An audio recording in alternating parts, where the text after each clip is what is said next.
We've all heard it. Drink 8 glasses of water daily. It's repeated so often that it's become gospel. Here's the problem. It's completely arbitrary and has no scientific basis whatsoever. Individual hydration needs vary wildly based on body size, climate, activity level, and even what you're eating. Yet we've turned hydration into a one-size-fits-all prescription that ranges from inadequate to potentially dangerous. Let's start with calculating your actual needs. A reasonable baseline is roughly 30 to 35 milliliters of water per kilogram of body weight. For a 70-kilogram person, that's about 2.1 to 2.5 liters, or roughly 8 to 10 cups. But that's just a starting point. If you're exercising, add more. If you're in a hot climate, add more. If you're at high altitude, add more. And here's what most people don't realize. The food you eat contributes significantly to hydration. A diet rich in fruits and vegetables can provide 20 to 30% of your fluid needs. Now let's talk about the dangers of overhydration that nobody mentions.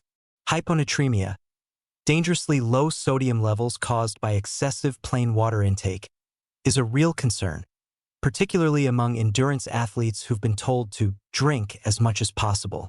Your kidneys can only process about 800 to 1,000 milliliters of water per hour. Exceeding this, especially during prolonged exercise without electrolyte replacement, can dilute your blood sodium to dangerous levels. People have died from this at marathons. Electrolyte balance is the missing piece of the hydration puzzle. When you sweat, you're not just losing water, you're losing sodium, potassium, chloride, and magnesium. Replacing sweat losses with plain water alone creates an imbalance. This is where electrolyte drinks become genuinely useful, not for people sitting at desks in air-conditioned offices, but for people sweating significantly through exercise or manual labor. The simplest hydration indicator is right in front of you every time you use the bathroom: urine color. Pale yellow is ideal. Clear urine suggests overhydration. Dark yellow or amber indicates you need more fluids.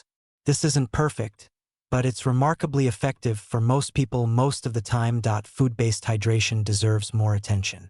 Cucumbers, watermelon, celery, lettuce, and tomatoes are all more than 90% water. Soups and broths provide both hydration and electrolytes. Herbal teas count toward your fluid intake.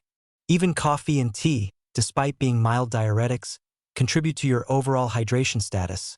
The diuretic effect is much weaker than previously believed, and regular caffeine consumers develop tolerance. Athletic hydration requires a more strategic approach. Preloading fluids before exercise, consuming electrolyte-containing beverages during prolonged exercise, and replacing losses afterward based on weight change. These strategies matter for performance and safety.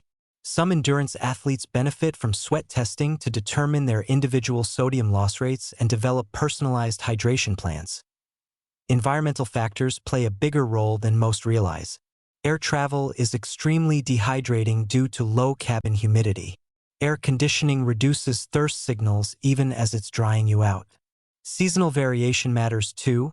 You need more fluids in summer than winter, yet you might feel less thirsty in dry winter air even as you're becoming dehydrated. The bottom line: stop following arbitrary rules.